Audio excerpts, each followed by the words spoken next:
Shalom Lakem, que la paix soit avec vous. Avec vous, pasteur Etougué Anani Patrick, pour vous servir. En plus de la vidéo qui est postée chaque vendredi sur comment interpréter les Écritures, le dimanche et le jeudi, je posterai une vidéo au plus de 5 minutes sur les mots importants de la Bible. Abonnez-vous et faites un clic sur la clochette au bas de l'écran pour recevoir une notification à chaque fois.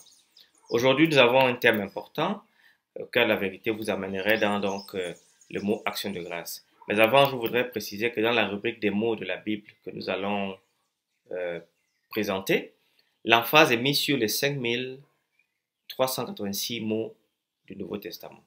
Mais dans ces presque 6000 mots, vous avez 4000 mots partagés entre l'Ancien et le Nouveau Testament. Donc parfois, nous allons partir de l'Ancien et du Nouveau Testament pour expliquer un mot.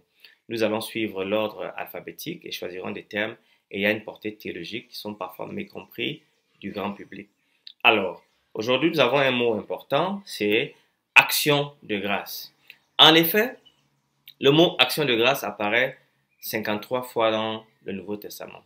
Et parmi ces 53 occurrences, 36 fois sont utilisées par Paul. Action de grâce se dit un mot pluriel généralement lorsqu'il est employé comme un nom. Du grec ekaristias ou ekaristia, qui vient de deux vocables, qui veut dire très, bon ou bien, et charizomai, qui veut dire faire plaisir, ou charis, ce dont on se réjouirait. Du verbe ekaristeo signifie remercier, qui vient de charin et de écho, avoir de la reconnaissance. Ce terme donc n'est guère employé dans l'Ancien Testament, qui parle d'ordinaire de la bénédiction.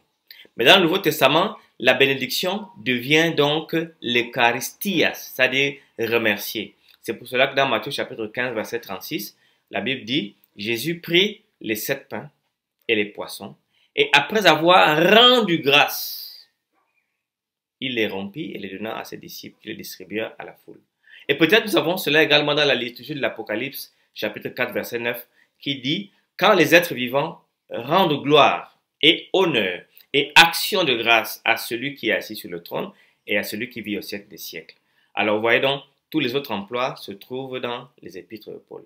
La deuxième acception du terme action de grâce est une des formes de la prière. Elle ainsi transforme une coutume antique épistolaire, parce que l'action de grâce épistolaire existait par laquelle on commençait toujours dans sa correspondance. C'est donc un merci ici adressé à Dieu. Chez Paul, ce merci varie selon les correspondants. Essentiellement, ça peut avoir pour objet la foi, la charité et l'espérance, ainsi que le développement de la vie chrétienne. Elle débouche ordinairement sur une prière de demande. Dans, par exemple, Romains chapitre 1, verset 8, Paul dira « Je rends grâce d'abord à Christ, mon Dieu, par Jésus, au sujet de vous tous, de ce que votre foi est renommée dans le monde entier. » Dans 2 Corinthiens chapitre 8, verset 16, « Grâce soit rendue à Dieu de ce qu'il a mis dans le cœur de Tite, le même empressement pour vous. » 1 Corinthiens 1, 14, « Je rends grâce à Dieu de ce que je n'ai baptisé aucun de vous, excepté Crispus et Gaius. » L'action de grâce est ainsi une doxologie par laquelle Paul peut féliciter les bienfaits de Dieu. De façon analogue, il peut ajouter des bénédictions. L'action de grâce apparaît encore comme une réaction de compensation à la suite d'une fâcheuse hypothèse. Voilà pourquoi elle dit dans 1 Corinthiens 1,14 « Je rends grâce à Dieu de ce que je n'ai baptisé aucun de vous, excepté Crispus et Gaius. » Ou comme un merci, mon Dieu, que manifeste le fond de l'être. La troisième acception de l'action de grâce est l'âme chrétienne. L'âme chrétienne, donc, qui ici est une attitude obligatoire de chaque chrétien, à l'opposé des acharistoi. Les acharistoi donc sont des personnes qui sont égoïstes. Dans 2 Timothée chapitre 3 verset 2, « Car les hommes seront égoïstes, amis de l'argent, fanfarons, hautains, blasphémateurs, rebelles à leurs parents, acharistoi, que l'on traduit par ingrat et Paul termine par irréligieux. » Romains chapitre 1 verset 21, parce que Paul a stigmatisé cette attitude. « Car ayant connu Dieu, ils ne l'ont point glorifié comme Dieu et ne lui ont point rendu grâce.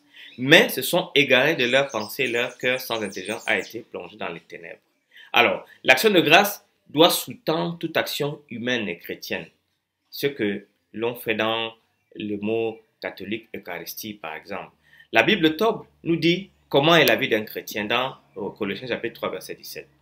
Tout ce que vous pouvez dire ou faire, faites-le au nom du Seigneur Jésus, en rendant grâce par lui à Dieu le Père. 2 Corinthiens 9, 15. Grâce soit rendue à Dieu pour son don merveilleux. Alléluia. L'action de grâce donc est un terme important, éminemment théologique. N'oubliez pas, ne partez pas sans faire signe, abonnez-vous et restez connectés pour la prochaine émission dont le mot sera adoption. Que le Seigneur vous bénisse. Shalom Lakem. Amen.